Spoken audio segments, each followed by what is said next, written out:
여호수아 2장 8절에서 14절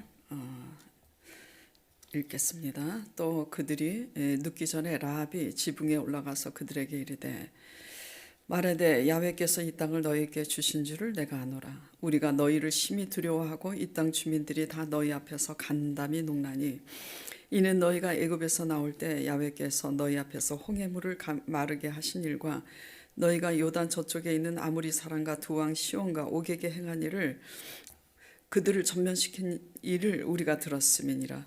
우리가 듣자 곧 마음이 녹았고 너희로 말미암아 사람이 정신을 잃었나니 너희 하나님 여호와는 위로는 하늘에서도 아래로는 땅에서도 하나님이시니라. 그러므로 이제 청하노니 내가 너희를 선대하였은즉 너희도 내 아버지의 집을 선대하도록 여호와로 내게 맹세하고 또 증표를 내라. 그리고 나의 부모와 나의 남녀 형제와 그들에게 속한 모든 사람을 살려주어 우리 목숨을 죽음에서 건져내라. 그 사람들이 그에게 이르되 너가 우리의 이 일을 누설하지 아니하면 우리 목숨으로 너희를 대신할 것이요 야훼께서 우리에게 이 땅을 주실 때는 인자하고 진실하게 너를 대우하리라. 자, 제목 보겠습니다. 제목은 듣고 믿는 믿음.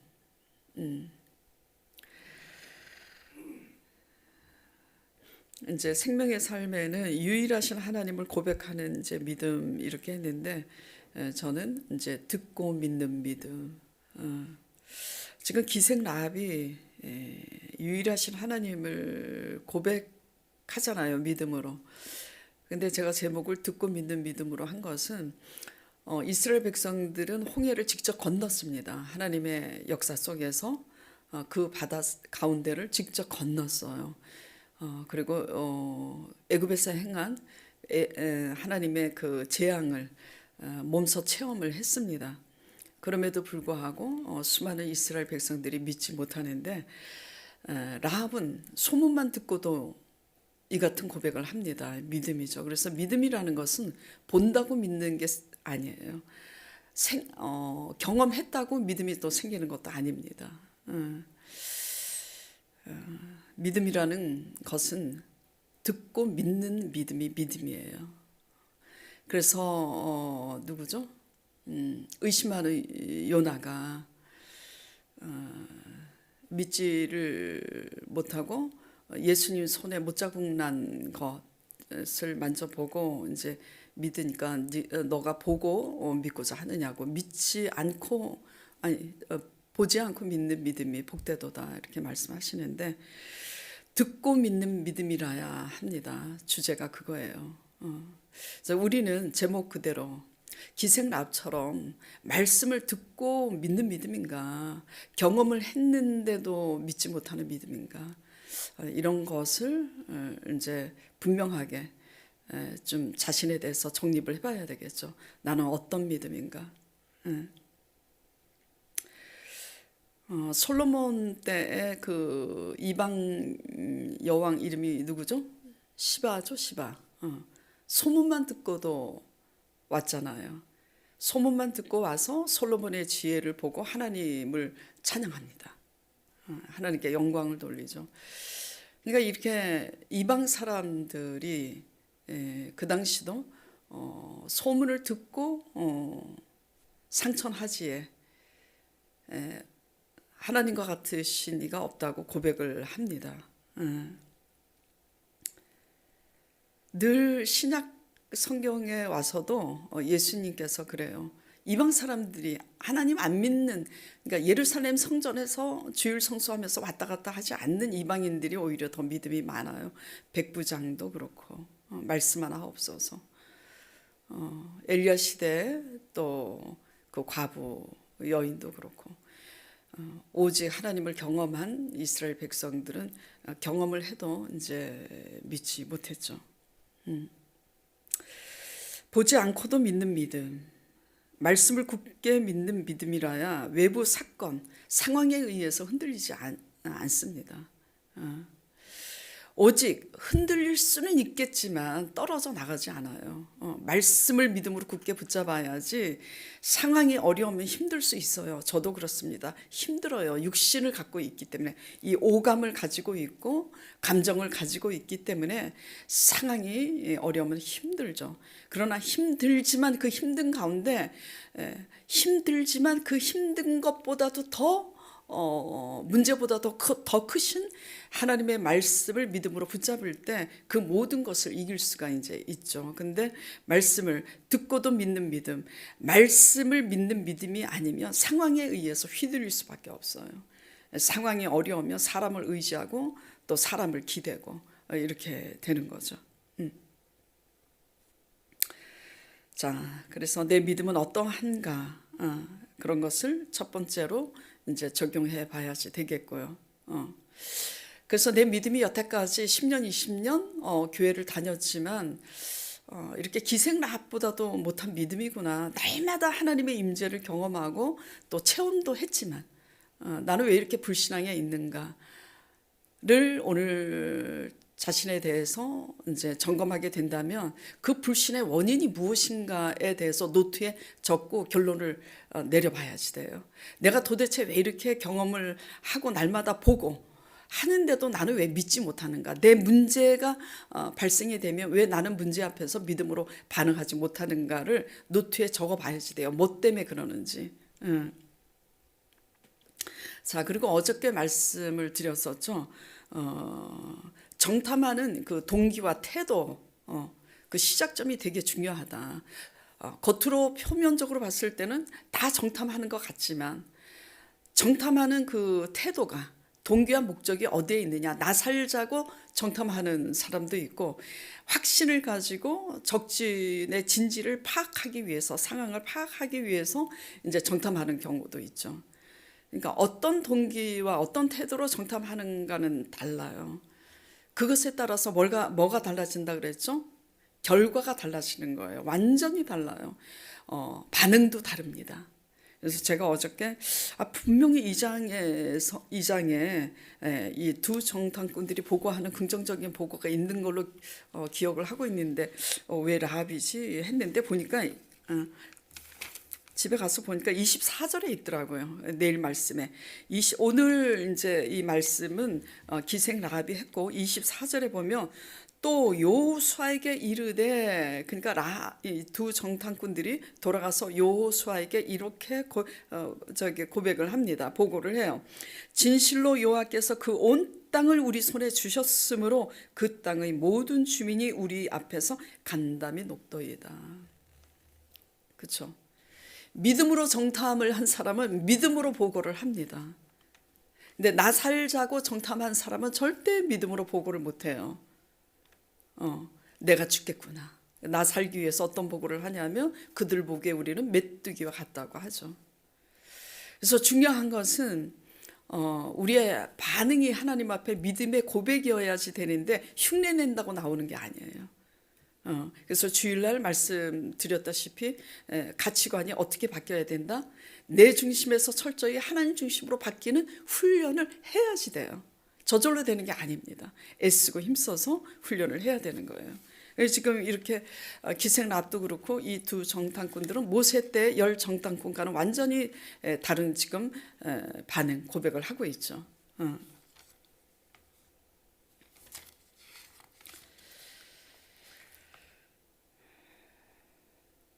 그래서 내가 상황에 대해서 자꾸 부정적인 생각을 하고 내가 사람을 자꾸 의지하고 누가 날 도와주지 않을까 자꾸 상황을 의지하고 환경을 의지하는 이러한 반응은 왜 나오는가에 대한 이제 결론도 우리가 적용을 해봐야지 돼요. 결국은 하나님을 증거하고자 하는가, 나 살자고 하는가, 하나님을 나타내고자 하는 그런 마음 자세로 자꾸 훈련을 해야 나는 없어지는 거예요.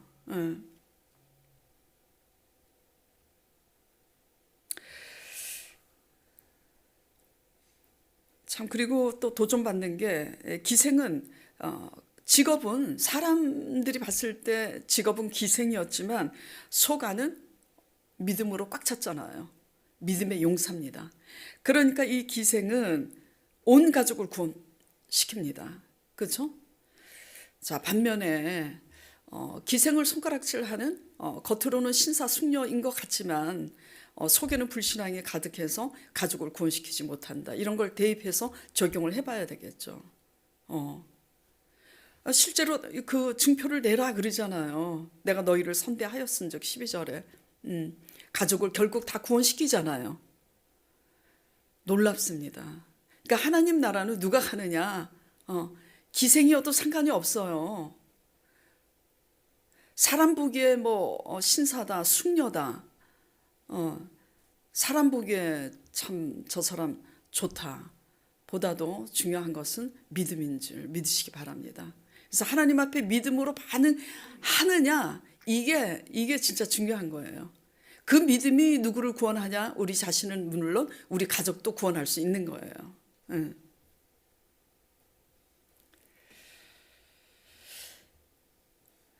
그리고 이제 12절에 라합이 이렇게 하잖아요. 이제 청하노니 내가 너희를 선대하였은즉 너희도 내 아버지의 집을 선대하도록 여호와로 내게 맹세하고 내게 증표를 내라. 이거 진짜 멋있어요. 뭐냐면 믿음 안에서 내가 너희들을 이제 살려 주었으니까 너희도 우리 집을 구원할 수 있는 그 증표를 내라는 거예요. 내가 너희를 선대하였은즉 여호와로 내게 맹세하고 내게 증표를 내라. 하나님을 경외해야 하나님도 증표를 주신다라는 거예요. 기생 라합도 선대한 후에 증표를 요구하잖아요. 우리가 하나님을 믿음으로 이렇게 고백하면서 하나님을 경외하는 게 뭐죠? 하나님을 경외하는 것은 믿음이 없이는 하나님을 기쁘시게 못하나니 믿음으로 반응할 줄 아는 게 최고의 경외예요. 모든 것을 다 갖추고 있어도 결국 부지불식간에 벌어지는 사건 속에서 믿음으로 반응하지 못하면 모든 뭐라 그러지? 그걸 뭐라고 표현해야 되지? 모든 허식으로 하나님 앞에 다 지킬 건 지켰어도 벌어지는 사건 속에서 하나님 앞에 믿음으로 반응하지 못하면 그게 무슨 소용이 있어요? 무익하지. 그래서 진짜 믿음으로 하나님이 기뻐하시는 믿음으로 우리가 반응하는 것이 선대다. 믿음으로 반응하면 믿음으로 행동을 하게 돼 있으니까 이렇게 하나님을 경외했을 때 하나님도 어떻게 해요? 우리에게 증표를 주시는 거예요. 어떤 증표? 약속하신 대로 행하시겠다고 임재하셔서 실제로 그렇게 역사하시는 거죠. 우리는 우리가 하나님 앞에 믿음으로 반응하지 못하면서 하나님이 자꾸 우리에게 약속하신 대로 언제 주시나 왜 주시냐 이제 이렇게 하잖아요. 먼저는 뭐죠? 먼저 우리가 하나님 앞에 믿음으로 반응하는 사람인가.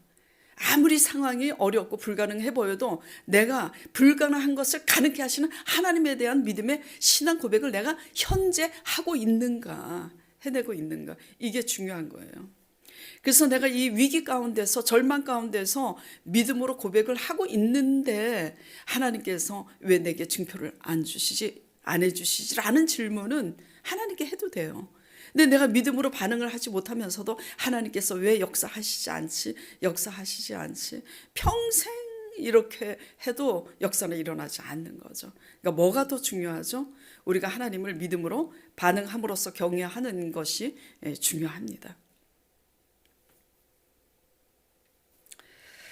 그리고 이제 끝으로 참 도전받는 게 뒤에 해설에 이제 읽어보신 분들은 알겠지만 이 이방 여인 라합이 예수님의 족보에도 기록됩니다. 이렇게 믿음의 용사인 기생인데도 불구하고 마태복음 1장 2절 5절에 보면은 살몬이 누구와 결혼하냐면 이 기생 라합과 결혼해서 낳은 게 누구냐면 보아스입니다. 그래서 제가 알아보니까 챗봇에 이제 물어봤어요. 챗봇 때문에 아주 얼마나 좋은지 몰라. 그래서 이 기생 라합이 마태복음 1장 이 라합 맞냐? 뭐 그록채봇에도 물어보고 지체피띠에도 물어보고 맞다는 거예요. 근데 살몬은 누군데 살몬하고 결혼했길래 보아스가 나왔나? 살몬은 이스라엘 사람으로 이제 추정하고 있는데 여리고가 멸망한 다음에 이 기생 라합이 이스라엘로 이주를 한 거예요. 그래서 만난 남자 살몬과 결혼해서 낳은 게 그 유명한 보아스입니다. 참, 이게 믿음의 족보에 지금 라합이 올라갔다는 것은 무엇을 의미하죠? 하나님 나라 구원의 반열에 생명록 책에 기록이 된 겁니다. 그래서 다 소용없어요. 우리가 모든 것을 다 지키고 행해야 되지만 과연 지키는 게 뭔가?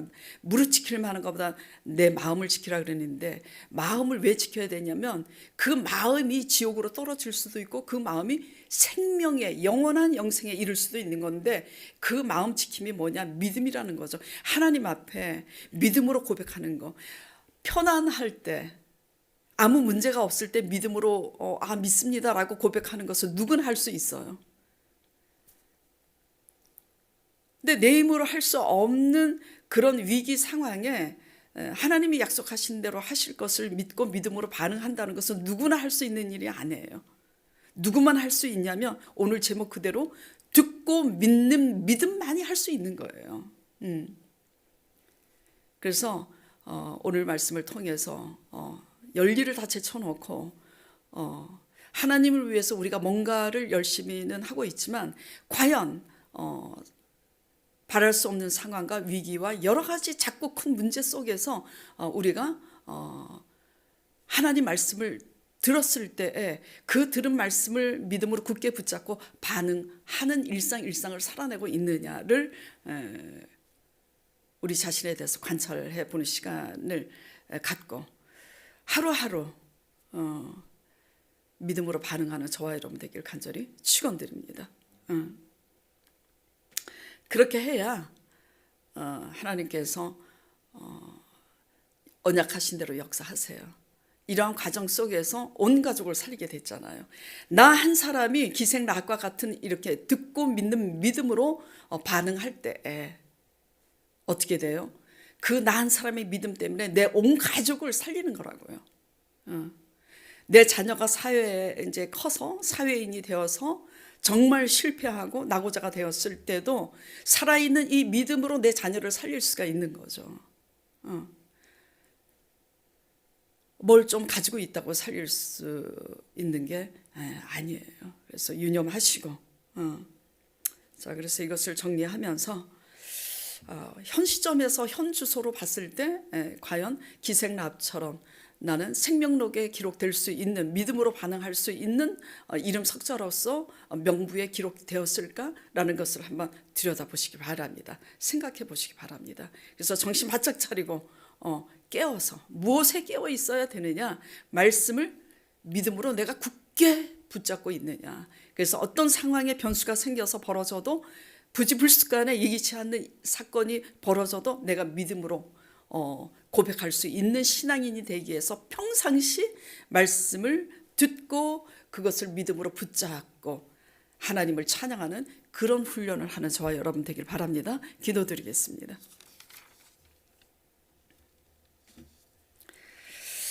하나님 아버지, 그 소문을 듣고 두려워하는 여리고 사람들이 많았지만 보고 두려워만 했지 그 주인공 대신 하나님을 믿는 결단을 한 사람은 기생 라합밖에 없습니다. 그리고 이스라엘 사람들은 실제로 하나님의 역사를 실제 체험을 했음에도 믿음에 이르지 못하고 40년 광야 생활에서 불신앙으로 죽어갔습니다. 믿음은 수십 번 경험한다고 생기는 게 아닙니다. 오로지 말씀을 손에 잡히는 게 없고 귀에 정말 들리는 게 없어도 믿음은 말씀을 들었을 때 듣고 믿는 믿음이라야 됩니다.